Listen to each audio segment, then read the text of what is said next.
जैसा कि हमने पिछले एपिसोड में देखा था, ड्रैगन गर्ल के उन सभी एविल काम को वो लोग 10,000 इन मॉडल सेक्टर के लोग गिनवा रहे होते हैं। लेकिन ड्रैगन गर्ल जो कि वहां से भाग रही होती है और कहती है, नहीं मैंने ऐसा नहीं किया, मैं एविल ड्रैगन नहीं और ना ही मैंने किसी को मारा, मैंने बिल्कुल किसी को नहीं मारा है। शाओची मन में सोच रहा था कि ड्रैगन गर्ल जो कि ये बिल्कुल ही किसी इंसान या जानवर को चोट नहीं पहुंचा सकती है और ये देखकर भी ऐसा नहीं लग रहा है कि ये दिखावा कर रही है। लेकिन जिस तरह से 10,000 इमॉर्टल सेक्टर के लोग जो कि इसको बहुत ही ज्यादा नफरत करते हैं और इसके एविल काम को गिनवा रहे हैं, तो इसलिए ऐसा लगता है कि इसने जरूर से बुरे काम किया होगा और कोशिश किया होगा। ये चल के आ रहा है कि ये हो सकता है कि ये इसका डुअल पर्सनैलिटी हो सकता है। वो लड़की कहती है, ये चल के आ रहा है ये ड्रैगन गर्ल जो कि यहाँ से भाग कैसे गई है, मैंने तो सोचा था यहाँ पे बहुत ही भयंकर बैटल होने वाला होगा। तो वो बुढ़िया कहती है, मैं तो इस लड़ाई करने के लिए बिल्कुल तैयार थी और अपने लोगों को बचाने के लिए तैयार थी, लेकिन इससे फर्क नहीं पड़ता है कि एविल ड्रैगन जो कि यहाँ से भाग चुकी है। इसका यही मतलब है कि 10,000 इमॉर्टल सेक्टर जो कि अब तबाह नहीं होने वाला, हम सभी बच चुकी हैं। शाओची, तुम 10,000 इमॉर्टल सेक्टर के बेनिफैक्टर हो। जैसा कि तुम यहाँ पे आ चुके हो तो इसका मतलब ये है कि तुम ये भी जानते होगी कि यहाँ से कैसे निकला जा सकता है। तो हमें ये बताओ कि हम यहाँ से बाहर कैसे निकल सकते हैं और हमें भी बाहर लेकर चलो। जैसा कि तुम 10,000 इमॉर्टल सेक्टर के सेवियर हो, अगर हम यहाँ से बाहर निकल जाते तो मैं ये वादा करती हूँ कि तुमने जो काइंडनेस दिखाया है वो उसका रिपीट करेंगे। शाचू उस बुढ़िया से हाथ को छुड़ा लेता है और कहता है, तुम्हें फिक्र करने की जरूरत नहीं है, मैं तुम्हें बचा लूंगा, मैं तुम्हें बिल्कुल ही बचा लूंगा। उसके साथ ही मैं मन में सोच रहा था, मैं ये बिल्कुल ये नहीं कह सकता कि मैं 10,000 इमॉर्टल सेक्टर के सेवियर हूँ। इस तरह से मैं इसके सामने क्या ही कर पाऊंगा। मुझे पहले अपने साइन इन के टास्क को मुकम्मल करना पड़ेगा, उसके बाद इन लोगों को बचाने का सोचूंगा। शाओची ने साइन इन कर लिया होता है तो उसके साथ ही सिस्टम भी कह रहा था, हेडेड ड्रैगन का केप का जो सीक्रेट रैंडम का लेवल है वो साइन इन हो चुका है और आपको एक रैंडम बॉक्स मिल रहा है और उस रैंडम बॉक्स में आपको एक विंड ड्रैगन वॉल दिया जा रहा है और 1 टन टॉप क्वालिटी का स्पेशल स्टोन दिया जा रहा है और 1 लाख स्पेशल स्ट्रेंथ आपको दिया जा रहा है और 1 लाख स्पेशल कॉन्फिडेंस ये दिया जा रहा है। शाओची को इस प्रोफाइल को दिखाया जा रहा था जो कि शाओची का ही प्रोफाइल होता, सभी चीज के बारे में बताया जा रहा था। लेकिन शाओची मन में सोच रहा था, ये बिल्कुल ही सही हो चुका है, मेरा बॉडी का जो कॉन्फिडेंस है या फिर मेरा जो बॉडी का स्टेज है वो बिल्कुल ही सेम ही हो चुका है। मुझे ऐसा लगता है कि आगे चल के मैं उस डिस्ट्रक्शन के स्टेज की कल्टीवेटर के साथ भी कॉम्पीट कर सकता, लड़ सकता हूँ। शाची उसी रेस्ट्रिक्शन को निकाल लेता है, उस लड़की को दे देता है और कहता है, यह हेवन और अर्थ का स्क्रोल है, जब तुम डेंजर में रहोगे तो इसको इस्तेमाल करना, इसको ओपन कर सकते हो और इसी के अंदर छुप सकते हो, इसके अलावा और कोई भी ऐसा बंदा नहीं होगा कि ढूंढ पाएगा। वो लड़की कहती है, क्या सच में इस तरह का बेस्ट स्क्रोल जो कि हमें इस तरह से दिया जा रहा है। शाची का सोल जो कि वहां से गायब हो रहा होता है लेकिन जाने से पहले कहता है, तुम सभी मेरा यहाँ पे इंतजार करो, मैं जल्दी से अपने इनर बॉडी में जाता हूँ, यहाँ पे जितना भी रेस्ट्रिक्शन हो सभी को खत्म करने के बाद यहाँ पे आऊंगा, तुम्हारी मदद करूंगा। बुढ़िया और लड़की वो दोनों हैरान हो चुके होते हैं और कहते हैं, ये कैसे हो सकता है कि इसका सोल है, ये सोल जो कि हमारी मदद कर रहा था। अब हमें वहां का सीन दिखाया जाता है जहाँ पे लैनफेंग को कैद किया होता है, जहाँ पे शाओची ने अपने बॉडी को छुड़ा हुआ था और लैनफेंग जो कि उस तालिस्मान से आजाद हो चुकी थी। लेकिन लैनफेंग जो कि शाओची की तरफ अपने तलवार को कर लेती है और कहती है, लिटिल लवर, तुम आखिरकार जाग चुके हो, अब जैसा कि तुम यहाँ के सीक्रेट को जान चुके हो तो मैं इस तरह से तुम्हें जीने नहीं दे सकती हूँ। शाओची कहते हैं, क्या सच में तुम मुझे मारने के लिए तैयार हो चुकी हो? तो वो लैनफेंग जो कि शर्मा जाती है और अपने सर को घुमा लेती है और कहती है, ये तुम नहीं कर सकते, इस तरह से तुम मेरे आंखों में नहीं देख सकती हो। हालांकि मैं डीमन क्लैन की मेंबर हूँ और ये मैं बिल्कुल ही ऐसा नहीं कर सकती कि मैं तुम्हारे साथ अच्छी तरीके से रहूं और मैं ये भी नहीं चाहती कि मैं तुम्हारी जिंदगी को खत्म कर दूं, मैं तुम्हें खोना भी नहीं चाहती हूँ। जो लॉलेस टियान है वो यहाँ पे आ ही रहा होगा, वो जल्द यहाँ पे आ जाएगा। अगर मैं किसी को उसको रोकने के लिए नहीं भेजती हूँ तो लगभग इस माउंटेन पे आ जाएगा और अभी के फिलहाल में आ ही जाएगा। तुम जल्दी से उस लिटिल विच को ले लो और यहाँ से जल्दी से निकल जाओ और जितना जल्दी यहाँ से निकल सकते हो वो तुम्हारे लिए बेहतर रहेगा और अपनी जिंदगी को बचा लेना और कभी भी वापस मत आना। लेकिन शाओची को दिखाया जाता है जैसे लैनफेंग दरवाजा खुलती है, शाओची उसके सामने होता है और लैनफेंग भी हैरान हो चुकी होती है और कहती, ये कैसे हो सकता है कि तुम दरवाजे के बाहर हो? शाओची कहता है, मैं तो अभी तक अंदर भी नहीं आया था। तो नकली वह जो शाइची होता है वो कहता है, ये बिल्कुल ही सही कह रहा है, वो बंदा अंदर नहीं था बल्कि पूरे वक्त से मैं ही इस रूम में था। लैनफेंग उन दोनों की तरफ देख रही होती है और कहती, तुम दोनों ही में से रियल कौन हो? तो नकली वाला शाओची कहता है, मैं रियल हूँ और ये फेक है। तो शाओची कहता है, ये रियल नहीं है बल्कि मैं रियल हूँ और ये फेक है, ये मुझे कुछ ज्यादा ही परेशान कर चुका है, ये फेक बंदे ने मुझे परेशान कर दिया, इसलिए मुझे इसको खत्म करना पड़ेगा। और ये कहते हुए शाओची ने हमला कर दिया होता है लेकिन लैनफेंग जो कि शाओची को रोकना चाहती सकती थी, लेकिन वो लेट हो चुकी होती है। लैनफेंग कहती है अगर तुम गॉड के रैलम पे पहुंच चुके हो और इस तरह से तुम अपने क्लोन को बनाते हो, अगर इस तरह से तुम अपने क्लोन को मार देते हो तो तुम बैकलैश का बहुत ही ज्यादा सफर कर सकते हो।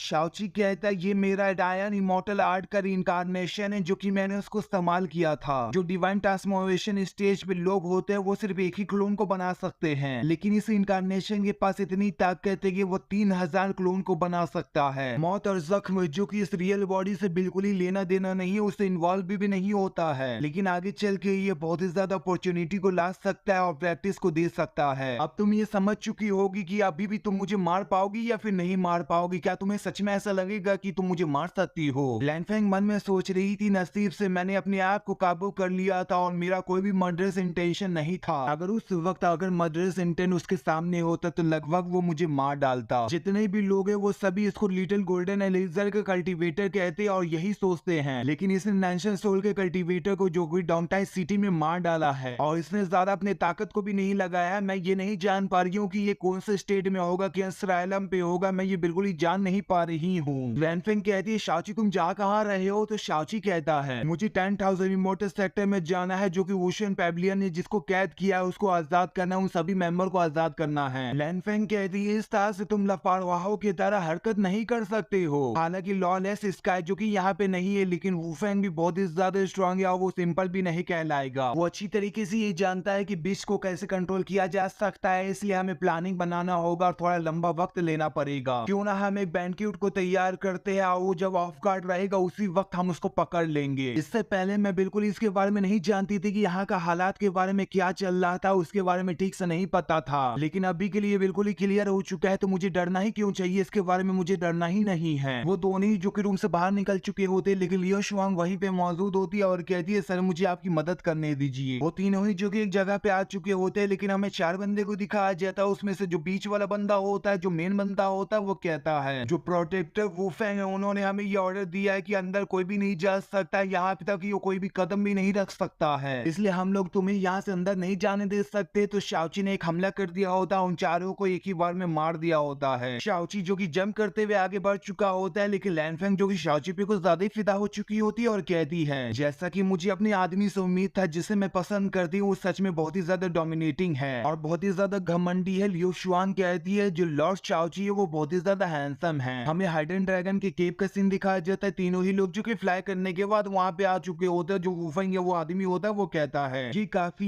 ये सच में यहाँ पे आ चुका और यही था, चलो जाओ जितने भी लोग हैं वो सभी जल्दी से जाकर इसे मार डालो। हमें बहुत सारे लोगों को दिखाया जाता है जो कि तीनों ही की तरफ हमला करने के लिए आगे बढ़ चुके होते हैं और कहते हैं चलो जल्दी से हमें इन्हें मारना होगा। शायू मन में सोच रही थी ये मैटर नहीं करता कि ये कितना पावरफुल है, लेकिन यहाँ पे वुशियन पैविलियन के बहुत सारी डिसावल है जो कि इसको रोक सकते हैं, लेकिन ये बंदा जो कि उन लोगों को रोक नहीं सकता, उन सभी को पीटना इनके लिए मुश्किल हो सकता है। शाओची जो कि अपने पावर को रिलीज कर रहा होता है, लियो शॉर्ट सेक्टर का वो शॉर्ट टेक्निक को रिलीज कर चुका होता है। उसके साथ ही शाओची कहता है तुम ये एक्सपीरियंस करने वाले हो, इस पावर को एक्सपीरियंस करोगे जिसका नाम फ्लावर क्लाउड स्वॉर्ड है। और ये कहते हुए शाओची ने उन सभी पे हमला कर दिया होता, उन सभी पे हमला लग भी रहा होता, वो सभी मर भी रहे होते हैं। जो आदमी होता है वो देखकर हैरान हो चुका होता और कहता है ये हमारे ओशियन पैविलियन की लाइट डिसावल है, लेकिन एक ही बार में एक ही मूव में कैसे मर सकते हैं? ये मुमकिन कैसे हो सकता है? ये हो ही कैसे सकता है? शाओची उस हाइडन ड्रैगन के केव के सामने आने के बाद कहता है 10,000 इमोर्टल सेक्टर के जितने भी मेरे साथी कल्टीवेटर है, मैं यहाँ पे आ चुका हूँ और ये सील को हटाने वाला हूँ। जो यहाँ पे रेस्ट्रिक्शन मैं उसको हटा दूंगा और फिर तुम आराम से यहाँ पे बाहर निकल सकते हो। वुफेंग कहता है तुम कुछ ज्यादा ही बड़ी बातें करते हो। इस फेंग्यू कॉन्टिनेंट में जो ओशियन पैविलियन है वो जो विश कंट्रोलिंग होता है उसमें बेस्ट है। क्या तुम इसके बारे में नहीं जानते? हमारे जो एंसेस्टर थे उन्होंने ड्रैगन को मारा था, फिनिक्स को कैद किया था, वो इनविजिबल थे और यहाँ पे दर्जनों से भी ज्यादा रेस्ट्रिक्शन लगाया गया है जो कि वो नंबर 1 या बेस्ट कहा जा सकता है। शाओची जो कि रेस्ट्रिक्शन के लेयर होता है उन सभी को पकड़ चुका होता है, तो वो बंदा देखने के बाद हैरान हो चुका होता है और कहता है ये कैसे हो सकता है? तुम उस चीज को पकड़ रहे हो जो कि रेस्ट्रिक्शन का मेन चीज है और सिर्फ तुम अपने हाथों से पकड़ रहे हो, लेकिन ऐसा कैसे हो सकता है? क्या तुम अभी भी इंसान कहलाओगे या फिर नहीं कहलाओगी? शाओची ने उस रेस्ट्रिक्शन के पॉइंट को तोड़ दिया होता है, तो वो वुफेंग जो कि हैरान हो चुका होता है और कहता है ये क्या हो चुका है? वो पॉइंट जो कि रेस्ट्रिक्शन का था उसे तोड़ दिया गया है, लेकिन एक ही बार में कैसे हो सकता है? और सभी टूट चुका है। हमें लड़की और उस बुढ़िया को दिखाया जाता है जो कि वो दोनों बाहर निकल चुकी होते हैं और उसके साथ ही वो बुढ़िया बुढ़िया कहती है, वुफेंग तुम घटिया कहीं के, मैं तुम्हें आज मार डालूंगी। ये कहते हुए अपने तालिस्मान को हाथ पे चिपका लेती है और वो कुछ ज्यादा बॉडी बिल्डर बन चुकी होती है और कहती है, तुम अगर 1000 साल पहले जन्म लिए हुए होते तो जरूर से मेरे नाम को उस वक्त जानते जो कि मेरा नाम लिया जाता था। ये कहते हुए दोनों हाथ को एक दूसरे से टकराती है तो उसमें से फायर निकल रहा होता और हमला करने के लिए आगे बढ़ चुकी होती है और कहती है, वुफेंग तुम बच्चे अब ये सफर करने वाले हो, तुम मौत का सफर करोगे। उस बुढ़िया ने वुफेंग पे हमला कर भी दिया होता है, लेकिन वुफेंग ने जो कि अपने एक ही हाथों से उस हाथ को रोक दिया होता है और जो बुढ़िया के हाथ में फायर होता है वो वुफेंग के हाथ में पड़ चुका होता है, लेकिन वो बुढ़िया पीछे हट चुकी होती है। वुफेंग कहता है, तुम बहुत ही ज्यादा बुरी हो चुकी और पहले का जो वक्त था वो गुजर चुका है, लेकिन ये हो क्या रहा है, ये किस तरह का फायर है जो कि मुझे जला रहा है, ऐसा कैसे हो सकता है। वो बुढ़िया फिर से हमला करने के लिए आगे बढ़ चुकी होती है और कहती, तुम इसके बारे में कुछ भी नहीं जानते हो कि तुम कितनी घटिया हो और मैं बहुत ही ज्यादा भयंकर हूँ। हालांकि तुम विष को कंट्रोल कर सकते हो, लेकिन फिर भी ये कोई भी पॉइंट नहीं है। तुम अपनी जिंदगी को कैसे बचाने वाले हो, मैं तुम्हें मार डालूंगी, तुम्हारे सर को काट डालूंगी। और वो हमला जो कि वुफेंग पे लग रहा होता है, लेकिन वुफेंग जो कि अपने दोनों ही हाथों को सामने करने के बाद उस हमले से बच रहा होता है। वो ब्रिक कहता है और जैसे ब्रिक कहता है वैसे हमें एक ड्रैगन को दिखाया जाता है जो कि वुफेंग ने रिलीज किया होता है। वो बुढ़िया भी पीछे हट चुकी होती है। वुफेंग कहता है, हम दोनों ही का जो रैलम है उसमें बहुत ही ज्यादा अंतर है, तुम्हारा जो रैलम है मुझसे कम है और 100 साल पहले ही मैं अपने रैलम पे आगे बढ़ चुका था। तो मुझे ये बताओ कि तुम्हारे पास क्या ही आंख है जो कि इस तरह से देख रही हो, तुमने बिल्कुल ही मेरे को ठीक से नहीं देखा है और तुम क्या सच में इतनी कोशिश करने वाली और मुझसे यहाँ पे लड़ाई करना चाहती हो। और ये कहते हुए वो ड्रैगन से हमला कर भी चुका होता है। वो बुढ़िया को हमला लगता है तो वो नीचे गिर चुकी होती है। वो लड़की हमला करने के लिए आगे बढ़ चुकी होती है और कहती, तुम्हारी हिम्मत भी कैसे हुई कि तुम मेरे मास्टर को चोट पहुंचाना चाहते हो, मैं तुमसे लड़ाई करना चाहती हूँ। तो लियो शुआंग भी पीछे से आ चुकी होती है और कहती है, मैं तुम्हारी मदद करूंगी। वुफेंग ने जो कि एक ही हमला किया हुआ होता है, वो दोनों ही को नीचे गिरा चुका होता है। वो हमले की वजह से वो दोनों ही नीचे गिर रही होती है। वुफेंग कहता है, तुम कुछ ज्यादा अपने आप को समझ रही हो, लेकिन तुम यहाँ पे मरने वाली हो। लेकिन शाओची ने उन दोनों ही को गिरने से बचा लिया होता और कहता है, इस तरह से हम टीममेट को इन लोगों को मारने नहीं दे सकते हैं और मैं ये बिल्कुल ही नहीं चाहता कि एक एक करके ये बंदा जो कि उन सभी को मार डाली, इसलिए मुझे ये करना पड़ेगा। और ये कहते हुए शाओची ने अपने तलवार को तैयार कर लिया होता है। वो हमला करने के लिए पॉइंट कर चुका होता है और वो तलवार को फेंक देता है, थ्रो कर देता है। तो लियो शुआंग कहती है, किस तरह का ट्रिक आपने इस्तेमाल किया है। शाओची कहता है, मैंने भाला का टेक्निक इस्तेमाल किया है, लेकिन वुफेंग ने अपनी तरफ शील्ड कर लिया होता और कहता है, इससे फर्क नहीं पड़ता कि तुम कौन सा ट्रिक इस्तेमाल करते हो, लेकिन फिर भी तुम अपने गोल्डन एलिजर के स्टेज पर हो और यहाँ पे जो वुशन पेविलियन का ब्लैक ड्रैगन क्यूआई है, तुम उसके डिफेंस को जो कि तोड़ नहीं सकते हो, ये सुप्रीम है। शाओची को उस तलवार को दिखाया जाता है जो कि वुफेंग की तरफ आ रहा होता है और वुफेंग को वो लग भी चुका होता है। वुफेंग कहता है, तुम तो गोल्डन एलिजर के कल्टीवेटर हो, लेकिन ऐसा कैसे हो सकता है, क्या सच में तुम गोल्डन एलिजर के कल्टीवेटर हो? तुमने मुझे मार डाला है और ये चालाकी से तुमने किया है। शायू कहती है, इसने एक ही शॉट से हमला किया था, वुफेंग को मार डाला है, ये किस तरह का स्पेशल स्किल इसने इस्तेमाल किया है। बुढ़िया कहती है, इसने शॉट को इस्तेमाल किया और उसी वुफेंग को मार डाला और बहुत ही जख्मी कर चुका है। वो लड़की कहती है, मुझे तो बहुत ही ज्यादा डर लग रहा है, ये किस तरह का चीज है जो कि इसने ये किया है। शाचू तलवार को लेने के बाद वुफेंग की तरफ आ चुका होता और कहता है, तुम्हें मरना होगा। तो वुफेंग कहता है, जहाँ तक कि तुम मुझे मार भी क्यों ना डालो, लेकिन फिर भी मैं तुम्हें सपोर्ट नहीं करने वाला हूँ, बल्कि मैं अंत में भी तुम्हें मारने की कोशिश करूंगा। चलो देख लेते हैं कि तुम क्या करने की कोशिश कर सकते हो और किस तरह से तुम मुझे मार सकते हो। लेकिन शाओची ने हमला कर दिया होता और वुफेंग को मार दिया होता। सिस्टम कह रहा था, आपने नेशनल सोल की मिडिल स्टेज के कल्टीवेटर को मार डाला है, जिसकी वजह से आपको 2 लाख फिजिकल पॉइंट मिलता है, लेकिन अभी भी आपको 5,10,000 की फिजिकल स्ट्रेंथ की जरूरत है। उसके बाद ही आप अपने आप को अपग्रेड कर पाइएगा और नानियान बॉडी को 6 लेवल तक पहुंचा पाइएगा। एक मेंढक को दिखाया जाता है जो कि वुफेंग के कपड़े से निकल रहा होता है। वो अपने आवाज करते हुए आगे बढ़ चुका होता है और एक गुफे के अंदर ही जा रहा होता है और उसी गुफे के अंदर हमें ये दिखाया जाता है, वो ड्रैगन गर्ल होती है। ड्रैगन गर्ल उसको देख रही होती है और जो मेंढक होता है वही भी आ चुका होता है, लेकिन वो जो टॉर्च होता है वो नीचे गिर चुका होता है। वो ड्रैगन गर्ल जो कि अपने ड्रैगन के फॉर्म में आ रही होती है और कहती है, मैं अपने आप को कंट्रोल नहीं कर सकती, ये हो क्या रहा है मुझे ठीक से याद भी नहीं आ पा रहा है। इस एपिसोड को हम यहीं पे खत्म करते हैं। आगे के एपिसोड में दिखने वाले की आगे के एपिसोड में क्या होने वाला है। तो वीडियो को लाइक कर देना, चैनल को सब्सक्राइब कर देना, वीडियो को शेयर कर देना, अच्छे से कमेंट कर देना। चलो फिर बाय बाय।